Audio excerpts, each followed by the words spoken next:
My great-great-grandfather, John Kelly, who was a slave owner, came from Ireland, a city in Ireland. There was a potato famine. He decided to stop fighting his own family members.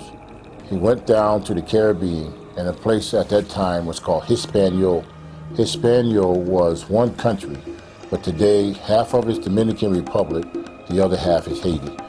He settled there in Hispaniola, the Haitian side, and he got a plantation, and he bought some slaves. Slavery was real big at that time. And one of those slaves was named Pinky. Pinky was my great-great-great-grandmother, which, believe it or not, was, from, I guess, from his siring, or, you know, came from him. His family became sick. His crops started to fail because there was a curse placed on him by some of the Haitian slaves.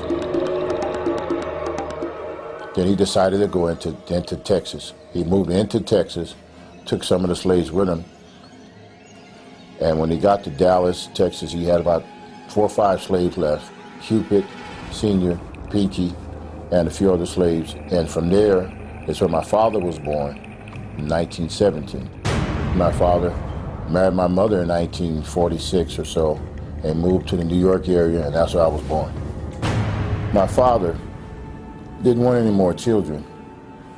At that time, there was about 6 or 7 other brothers and sisters were born before me. He told my mother he didn't want any more. So my mother said, well, I'm pregnant now, I'm not going to get rid of my child. And he said, yes, you are. He said, I already got it set up to take you to a back alley abortion clinic not far from a famous university there on the East Coast. And when my mother resisted having this abortion, he commenced to beating her and kicking her in the stomach and hitting her, trying to force the baby to come out or be stillborn. And so when that didn't work, he dragged her through the house and threw her in the car and took her down to where the abortionist was, and they were already waiting for her. They put her on the table, put her feet up in the stirrups, went inside of her with all kinds of weapons of destruction. And then they also was using types of pills and different things like that, making my mother swallow them to try to destroy me from inside her stomach and to her womb area. And they worked on her for 2 or 3 hours, my mother said. And my mother, she actually felt like there was some hands inside of her blocking me from being destroyed. And when my father and the abortionist saw that they could not reach me, and they could not pull out any parts of my body, was trying to pull me out piece by piece, and they seen that they couldn't find me, they decided, they said, well, there's no way that she can either not be pregnant, or if she is, we're just going to leave the baby because there's too much trouble. We'll kill her in the process. And my father didn't want to kill her. He was just trying to get rid of another baby. And God saw to it that he spared my life. And from that, I'm here today. I was 4 years old when I started using drugs. My brothers were shooting heroin. When I asked them, I said, well, let me have some of that. And they said, oh, no, you can't have that. You're nothing but a child. You ain't old enough yet. And I heard a voice. It says, you don't have to listen to them. Don't worry about it. I'll show you how to get high. He said, go in the kitchen and pull the chair up to the stove and turn it on and take what I tell you in there. And I'll show you how to huff. You know, and that's the first time I ever got into huffing, was at 4 years old. And he showed me what things to use. And like a professional, I was doing that, getting high every day at 4 years old. And it just went from there. I'm 4 years old, and I got into other stuff and start smoking weed and different things like that by the time I was 6 years old. And I got to be 10 years old. My brother said, okay, now you're old enough. You can have some of this cocaine. And they showed me how to deal with the powdered cocaine and how to use it. And it just went on from there.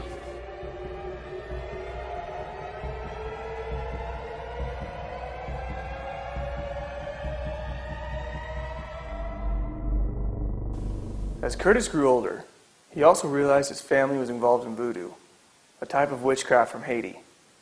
He also met a voodoo priestess who casted spells for love, money, and power, but for a price. The Haitian voodoo priestess, actually, she was a priestess from Haiti who lived in Brooklyn. See, everybody has a territory in witchcraft. It's just like drug dealers got a territory. Well, witches and voodoo people, they don't overlap a lot of times. They have they say there's enough customers for everybody to go around. So she worked under my dad. She would act like she was a church evangelist. She would call meetings at our house, and she would have women that come who have lost their husband, not so much lost him because of death, lost him because he left her. And she would tell them, she'd say, you want to get your husband back? I got a potion for you, I got juju for you, I have a fetish for this and that and the other. For every problem she had a solution for you. And she was teaching me how to do the very same thing. She said, you are the seventh child. You are the seventh child of the voodoo priest, and you're chosen. And she told me, she said, you weren't supposed to be aborted or sacrificed. You were supposed to be taught. And I didn't understand any of those things, what she was talking about, but I found out later what she meant. She meant that my father was trying to abort me, but actually he was supposed to save me for me to go down to be trained. And that's what she said. I'm here to train you, so you can go down to Port-au-Prince and do work under Papa Doc Duvalier and in the palace there in Haiti. And that's what she came to do. She came to train me. She was my teacher. Curtis continued to learn about voodoo, but even at an early age, he began to realize that all of his power came at a terrible price. At an early age, living in Connecticut, Curtis Kelly became involved in drugs and gangs. He was also instructed in voodoo, a type of witchcraft from Haiti, from a high-ranking priestess. But despite his newfound power and money, Curtis began to see voodoo's dark side. She taught me what the love potions were, how to use them, how to slow a person's business down. As far as if you wanted to work a person over real bad with pavor nocturnus. Pavor nocturnus is a really bad thing. Night terror. She showed me how to put a person in Nemos. Nemos is to put a person in a vicious spiral that they can never get out of. And the more they pay you to cast a spell off of them, the more they get wrapped into the spell. It's called Nemo cycle. And she said, you keep a person in Nemo cycle, you'll never be broke, because they got to keep coming back to you to get another spell and another spell, get them off of that spell, another spell off of that spell. And she was really, really a wicked person, and she was into control, manipulation, and keeping the person bound and attached to her. And that's what she was teaching me. She taught me, so many things, but those were one of the main two things that she was teaching me. And she took advantage of them not having a whole lot of money and trying to get over real fast. And many of them, they were into the occult. They were not witches, but they believed that if God took too long, the occult would get it right now. They wanted that quick fix. And she was there to receive them. She's like a catcher's mitt, there to catch you, And at $20 back then was a lot of money, $20 not like it is now. That's just a tip now. But $20 back then was a lot of money. And she would charge like $20 to say you had like I said, a condition, physical condition. And what they would do with your physical condition, they didn't have the power to heal you. If you had a cramp right here, they would remove the cramp from here and they would put it down here in your knee. They would shift it.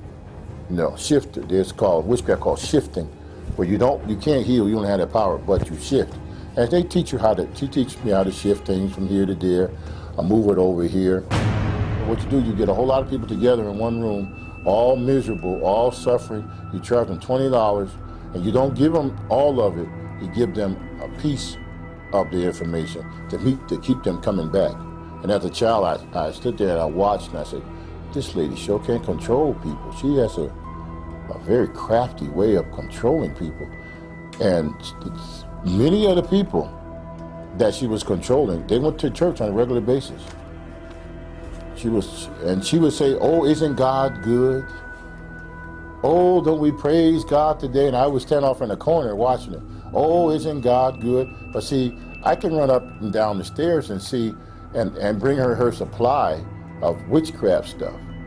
Bring me this, bring me that, and bring me my pouch of this, or bring me bring me my oil, bring me this. And I would bring this to her, and the people would give her the money, And she would give them this pouch, and they would go home, and I'd watch husband after husband, boyfriend after boyfriend come back, because as usual, she was using. One day, the voodoo priestess showed young Curtis a doll, which had some paranormal powers. Remember back in those days where you pulled the string and the doll would talk? Well, she didn't have to pull the string for her doll to talk. The doll would just talk to her, and she would talk back to the doll.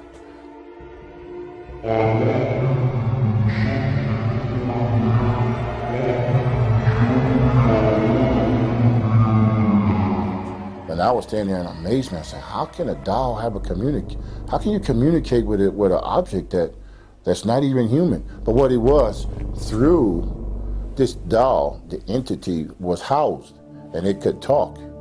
Okay, it's a spirit that goes inside of an inanimate object and could actually communicate.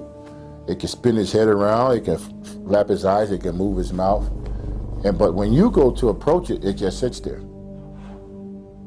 It'll just sit there and not move. But when she talked to it, it communicated. It told her what person is coming tonight and what problem they had, because it's a familiar spirit. That spirit can leave that doll, run to a person's house in the neighborhood, and show them each one of their problems, or show her each one of the people's problems. Case in point, one time in particular, she was doing another meeting at our house, and the doll told her certain things.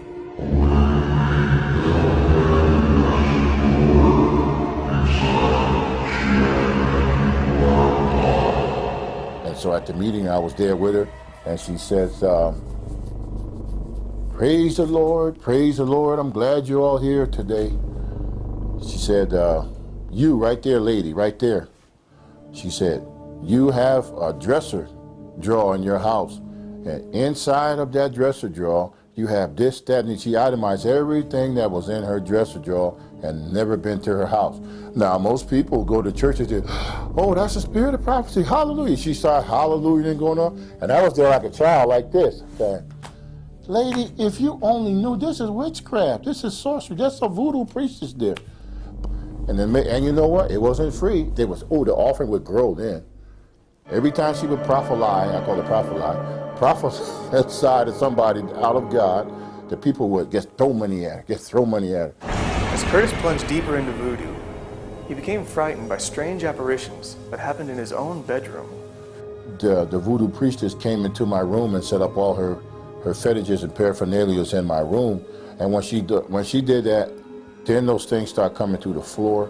They started I would have things run through my room, and I would see them running through my room about this big, chasing and running. And one particular time, I was asleep, and all of her stuff was on my desk. This stuff, these powders and all kinds of things, and parts of animals and hair and fingernails and all those things. That's why you got to be very careful who you give your hair and fingernails to. Seriously. They say, I want to collect your fingernails. Why you want to collect my fingernails? Oh, I gotta do something. That's okay. Oh, I want to get a lock of your hair. Why you want a lock of my hair for? Oh, I just want to, why you want a lock of my hair?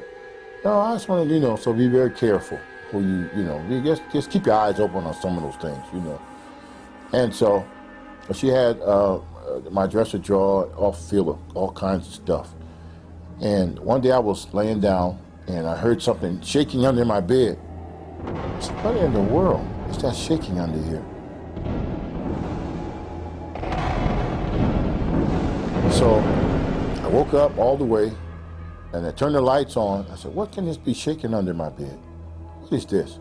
So I looked under the bed, and then I saw my dad. I said, Dad, what you doing under this bed? What's going on?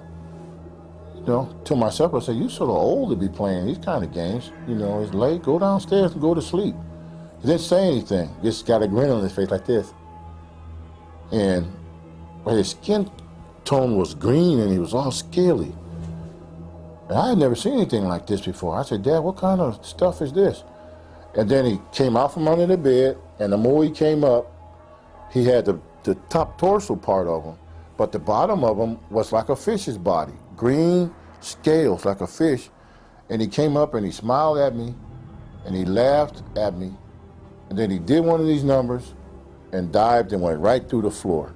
And at that time, I freaked out. I said, oh my God, this lady is really, she's turned this room into a horrible place. And I got up and I was so scared. I said, oh my God, what is this? Wow, what is this? Wow, I didn't know this was all involved with this voodoo stuff. And as I was sitting there on the edge of the bed with the light on, I heard something in the closet. And I said, oh, now what is this in the closet? I opened the closet door, and there's about 2 or 3 little imps running, just running. And they ran right through the wall. I said, oh my God. And all that night, I get set up on the bed. And I was too afraid to go back to sleep. I didn't know what to do. And I said, my God. I said, wow, what am I into? And then that next day or so, she came back. She didn't stay with us all the time. She would go to New York and come back, go to New York and come back, which was only like a half-an-hour drive where we lived. And she said, this is where she told me. She said, you know, you're a chosen vessel, that you're a Haitian. I didn't know anything about Haiti at that time, only 6 or 7 years old. She said, you're a chosen vessel and you're going down to the palace with Papa Doc. So I didn't know Papa Doc from Hippity Hop. I didn't know what it was. Curtis Kelly learned voodoo from an early age. But as he gained money and power, an evil demon asked him to pay the ultimate price. Well, I know there's one, it's called Big Face. This is a very serious thing because it makes you, this spirit, this ghost spirit thing, or called Big Face, it'll make you an offer. His job is to make you an offer to sell your soul outright to the devil. Sell your soul outright.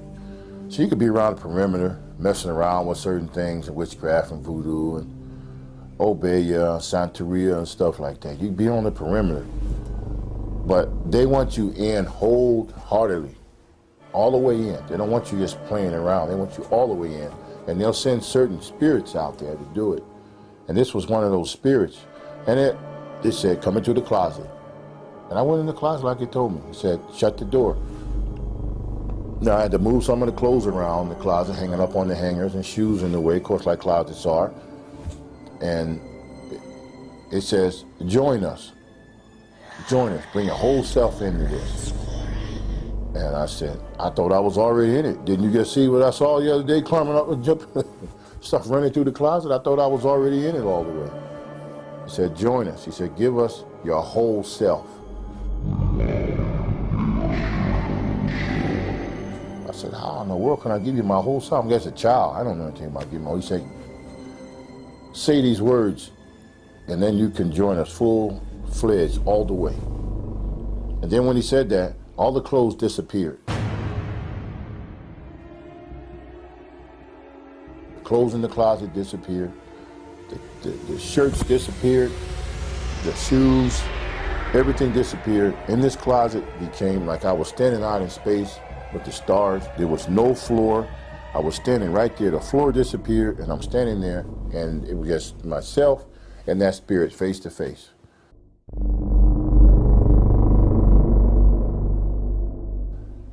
He said, if you give yourself totally, he will give you power. You'll have money. You'll have all the girls in the neighborhood plus. You'll have so much power that the politicians will respect you. The government will respect you. And you'll be able to go through walls. You'll be able to go into the bank and grab all the money you want and come right back to the wall. All you have to do is say yes. Give yourself to us totally. That God, that thing you heard of God, he's no good. He can't help you anyway. If he could have, he would have stopped us a long time ago. So that's showing you, you give yourself to us and we'll take care of you. And I stood there face to face with that thing, and it seemed like I heard another voice, a teeny tiny little voice, about the size of an ant almost. It said, don't do it. Don't do it. Don't do it. Don't say yes. Don't do it. And I didn't know who that voice was. I had never heard it before. But it said, don't do it. Don't do it. Don't do it. And that big face thing, that big spirit with that big ugly face, it was trying to show me, it showed me a vision of money and power and all of these different things, but that little voice said, don't do it. Don't do it. Then I said, no, I started doing like this. No, thank you. I'm gonna stay right like I am. I'm not coming headlong into this like you talking about. And he started screaming, why? Come do it. We'll give you everything you want. And I said, no. When I said no, the floor came back, the clothes in the closet came back. I opened that closet door, and I said, my God, what is going on here? And I never listened to that thing again. Because what it does, if you say yes, you sign that 10-year contract, or you sign a 20-year contract and agreement with them, it'd be like most people that you see that's getting involved with it. The 10th year, they come get you. The 20th year, they come get you. They kill you right on that 20th year. And it happens. I can name some people I know of that did what that thing invited me to do. They got the richest fast. They got famous on television. They became famous rock stars. They became famous actors and actresses. And after that 10-year contract or that 20 years, they died right in that same month, day, and week, and second that they signed off. I was in some very, very evil stuff, but I was too deep into it at that point to get out. Curtis Kelly, as a young boy growing up in the New York area, became entangled in a web of voodoo. He was trained by a voodoo priestess and told he would be taken to meet the president of Haiti for additional training. But he realized the voodoo woman was robbing his neighbors by selling them false cures for their illnesses. He was tormented by demons at night who appeared to him in many forms. Finally, one particular demon offered him power, money, and women if he would be willing to give himself completely to these evil forces. He said no, but the battle was far from over. Okay, the waster spirit. The waster spirit is exactly what it is. It's a spirit that's job is to make you waste away a little bit at a time every day. Its job is to cause a lot of fear.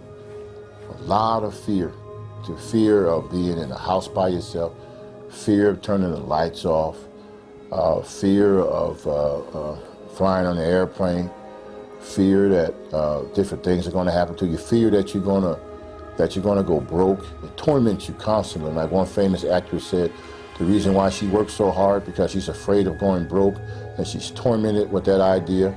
So if you're tormented in public, you're tormented in private. It won't just attack you outside. It starts in your house. They love to hang out in closets and under beds, and their main target a lot of times is children. They love to torment children, and I tell parents all the time, if your child say they see something in the room, don't beat them down. Just go in there and see. You know, let the waster spirit, this actual spirit, let them know that this child is not alone anymore. Now the child got some help. Go in there. If you're a born-again, spirit-filled Christian, take your bottle of blessed oil and anoint the threshold of that room, just like Moses did the death angel. It's not the death angel, but it still torments. The death angel, you know, that came to do away with you. What this thing does to slowly pick at you until you are nothing but just a bag of torment. If the wind blows too hard, you'll say, what is that? What is that? That's the job of the waster spirit. It does what it says. It comes to waste it away. It's in the bed. It's in the closet, and it's also known around the world as the boogeyman. That's his name, which comes from the Caribbean islands, the bogey. They used to call it the bogeyman. And children who were bad, they used to be threatened by the parents to say, if you don't be good, you know, they would say, Mom, if you don't be good, Mom, Mama's going to take the boogeyman after you, Mom. You know, that's in the Caribbean. And children would be afraid, but by the time they got to America, it went from boggy to boogie, you know, and it is a spirit, and children are tormented by it. And then people call the waster spirit in the church. Many church people have the waster spirit to where they can't sleep at night. They're tormented. It takes your sleep away from you. It'll actually take your sleep. You wake up in the middle of the night over and over again because you're under attack of the waster spirit. Say over in Europe, in some parts of Europe, they call it tantu. It means household ruler. And when a person dies, and this is why this thing is so creepy. When a person dies, especially the man or the father, what the waster spirit would do, it would take on the appearance of that person, and it would walk through the house, and then you would feel your bed go down. You would feel the room always cracking, pops, and like doors closing when nobody's in the house. That's the waster spirit, and it just looks like the face of a ugly person. Sometimes gray in appearance, sometimes brownish appearance, big ugly cold eyes that never look to the left or right but stare straight ahead. Even though he knows you right here, if you see him, he'll just stand straight ahead, like disregarding you being there. Even there, he's there to torment you, but he's not paying you no attention because to him, you're not nothing. He's just coming to destroy you. You're in his house. He's going to look right at you. I've seen him face to face. I've talked to this spirit from time to time. It's very big hand. One finger is as big as both of my fingers put together on one hand. They're very big. I was even touched by him as a child. Told me I was supposed to do certain things for him. It's an actual spirit. It slides in sometimes like it's got broken feet. You'll see it here sliding in the middle of the night, and you can feel it in the closet. You can feel radiation from it. That's why fear is nothing without the presence of it. That like radiation that comes off of a spirit, that's the part that torments you. That's the Bible said, fear has torment. That's the part that torments you. If you don't feel it on your natural body, big deal, hasn't done anything to you. You can laugh at it, but what it does, it knows that it radiates a type of radiation that burns, it makes you feel bad, you feel a horrible feeling, and then it'll have black spots in the ceiling. It'll be like clouds over clouds. That's when you know that waster spirit is in your house, and there's millions of people around the world who are tormented every day by a waster spirit. They can see its actual look, the face level of a man, because these are fallen spirits, they're fallen angels. You know, and they have an appearance like some of them have a male actual appearance. They look like a man with the eyes, nose, and mouth.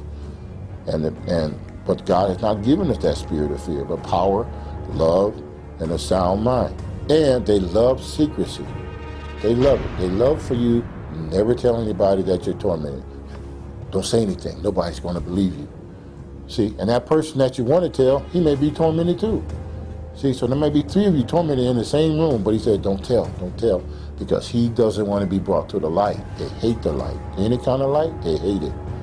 They hate it. They actually hate it. And that's why they don't want you to turn on any lights up as far as knowledge of people knowing that they exist, or the house light. They don't want it.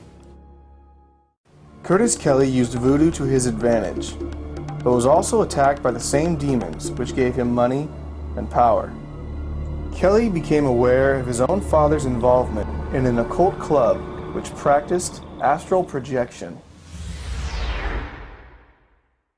My father's friends, they were very demonic. They come from a very demonic elite club. Everybody couldn't join or be involved with that club. You had some doctors, you had some lawyers and judges and people of high esteem in the community were involved with this occultic club. My father was one of the ringleaders of this. And I remember many times in the middle of the night, I would hear downstairs. We had up and downstairs house, and I would hear a party going on downstairs, and I wanted to be involved with it. And so I would get up and I would go downstairs, down the flight of stairs.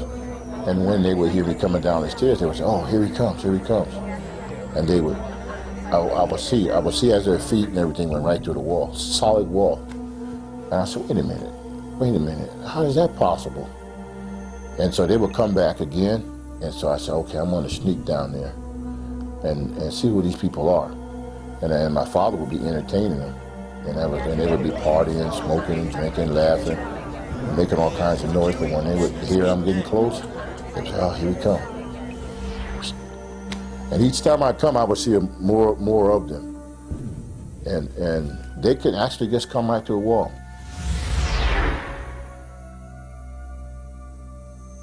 They could astral project, come right to a wall. It was no problem to them. Now, be it in their physical body or spiritual form, I'm not quite sure, but I know they can do it. And there's many people out there that can still do that to the demonic realm. That's what those people were. They have sold themselves out 100% to where they can astral project and they can go from one place to another. That's why when you want to go overseas, make sure you know the principalities, powers, and everything in those regions before you go there, because in some parts of the world, there's those priests, and those shamans, and those voodoo priests, and the witches, and Santeria, and all the people that practice Obeya and all that stuff. Those people are the higher level of witchcraft. They literally can get on their cedar broom and fly or levitate. They can do all of those things without it. Without an airplane, without a helicopter or anything. They just straight when they want to go somewhere, they just go.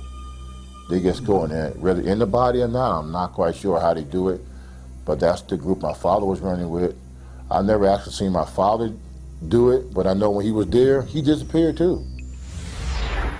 One day, Kelly became aware of how powerful and deadly evil curses can be.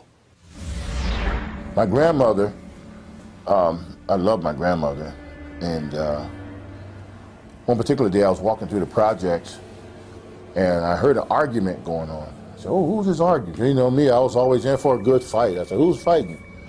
You know, not too much to see girls or ladies fight, you know, but they did fight in our neighborhood too. And I recognized his voice from a distance, from a half a block away. I said, that's not like my grandmother. And she was giving somebody what for too. She was giving it to him, oh boy. And so I got in closer to see what was going on, because it was always taught to stay out of grown people's business. You know, don't get into the business of adults, so we were taught that. So they said if you see adults arguing, you stand back and you don't say anything. You know, so I did. I just stood back in the back a little bit as they were going forth. And there was a man there. He was saying something to my grandmother. I had never seen this man before. I didn't know who he was, because I thought I knew everybody. There's 5,000 families in the projects, and I knew everybody between New York and Connecticut. So I figured, no, I knew everybody. I didn't know who this guy was, arguing with my grandmother. So I didn't say anything, and I just stood back and watched. And they were going at it. I mean, they were going at it. My grandmother was little, but boy, she was holding her ground with this guy. And then she said something. She did her fingers a certain way, and she said, I'm gonna curse you. And she did one of these numbers, and she threw her hand, and she said some words that I'm never gonna say those words, but she said those words, and that man fell over backwards. Bang, he fell over, hit the concrete real hard. And I looked at that, wow. I called her Mama. I said, Mama, I didn't know you had that kind of power. I want that too, you know? And so I said those words that she said. I stood there in the background, way over there, about 10, 15, 20 feet away. She didn't know I was there. And I said those same words she said, and I saw something start spinning, like a tornado started spinning, just like this. And it started spinning faster and faster, and I looked there, and it came like this, and right inside of me. And I said, oh my God, what did I do? And then something was inside, it was still kept spinning inside of me. And I got so scared, I ran in the house, wasn't that far from our house. I ran in the house, and I saw my brothers and sisters and everybody there, and I was trying to explain to them what was going on. And said something, I kept saying, something's in me, something in me. What's in you? I said, I don't know, something's in me. Get it out, get it out. Something's in me, get it out. I said, oh, you crazy, there's nothing in you. What's in you? So I said, it's inside, something's inside me. I said, all right, nothing inside of you. So that night, one of my uncles, he had a drinking problem real bad. He and I was real close. My dad and I weren't close to my uncle. He sort of raised me. But everything my dad was showing me bad, he tried to show me good stuff. And so, but he had a drinking problem, and he was drunk. He laid on the floor, and I laid down there next to him, because he was my protector, my buddy, you know. He still is, he's still alive, so still love my uncle. And I laid there, and next thing I know, I hear that spinning thing coming. Now it's coming again, middle of the night, it's coming again. And I said, Unc, wake up, Unc, something's happening, wake up. He was so drunk he couldn't even lift his own head. He said, "What's wrong, nephew?" I said, "Something wrong, uncle, something wrong, something spinning inside of me." And the next thing I know, the closet door opened up and out stepped this big old green thing with wings. And he stepped on my arm. I tried to get under my uncle and I was trying to hide, but this big old green creature stepped on my arm and stopped me from moving. And I started to scream and I was yelling and nobody was up in me. My uncle was drunk.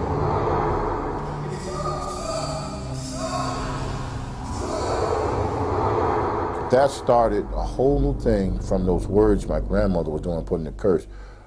When the Bible says bless and curse not, because when you cursing, you be cursed at the same time. A lot of people don't know that. It's better not to curse and forgive than to try to repay cursing for cursing, because when you curse, it comes right back on you automatically, because what you've done, you open the door. When it came to curses, Kelly didn't hesitate to use them, even on his own friends. The Davis brothers went to a revival meeting, and we were friends, and I didn't like the idea that they went to church, because after all I'd been through, the church was an enemy. People in the church were weak, and to me, I thought they were weak and cowards and wouldn't fight, and that's how we were in the street. So when I saw them, I felt like they were abandoning us, the rest of us, to go on chasing after this Jesus thing. And when I would see them come back and they would minister to a lot of our other friends because they were excited about being saved, and they would tell the rest of the guys, saying, you need to stop these drugs and stuff and come and get saved. Well, if they get saved, I lose a lot of customers.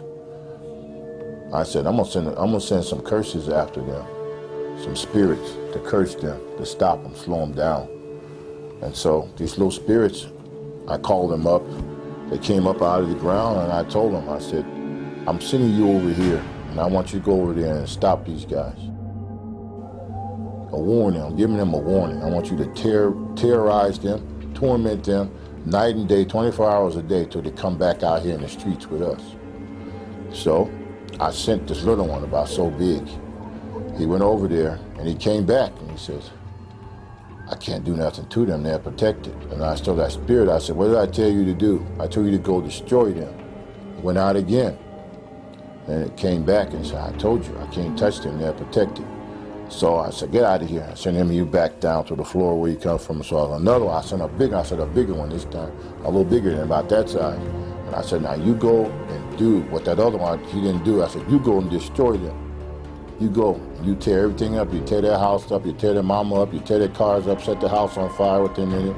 Do everything I tell you to do. You better not fail. So that spirit disappeared and it went. Then I waited for a few days, and that spirit came back with a sad look on his face, and I said, did you do what I told you to do? He said, I can't touch them. Just like the other one told you, we can't touch them, they're protected. And I got mad at him, I brushed him off, then I astral projected out of my body, left my body at one place, and I went into another place, and when I got there, I found exactly what it was, like a snap of a finger. And when I got there, there was 2 8-foot-tall angels with a flaming sword. They looked like they had been working out in the gym. They was tough.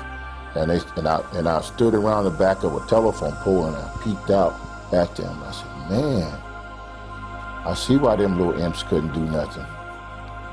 Wow. Then I went back into myself. And man, these guys, wow. They got some serious power, man. My God, they got some power behind them. Kelly decided he now wanted some of that same protection from the angels he had seen on the occultic dark side. Because of his involvement in voodoo, Curtis Kelly was tormented by demons throughout his whole life, but he left his occult lifestyle. But he leaves us with a sober warning of the consequences of dabbling in the occult.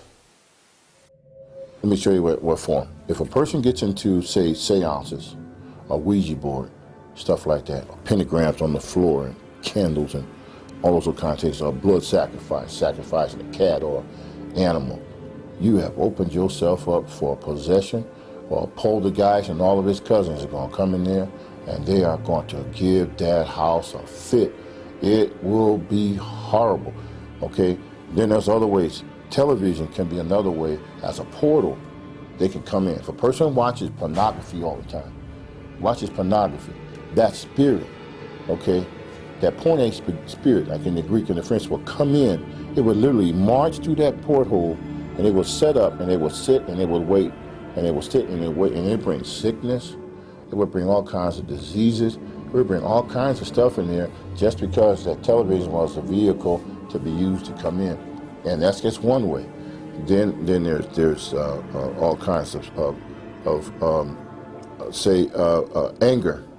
Anger. If a person, let's say if a man is in the house, always angry, no matter what the wife does, that man gonna be angry, angry, angry. It's like she pull her hair out the roots, and he's still angry. She can do cartwheels. She can cook a feast. She can do every second he's angry. What's happening? There's 5 different types of anger, and all of those types will start to come in to his house, and in this house would be a house of rage, and that is an actual spirit. It's an actual spirit called Nektiel.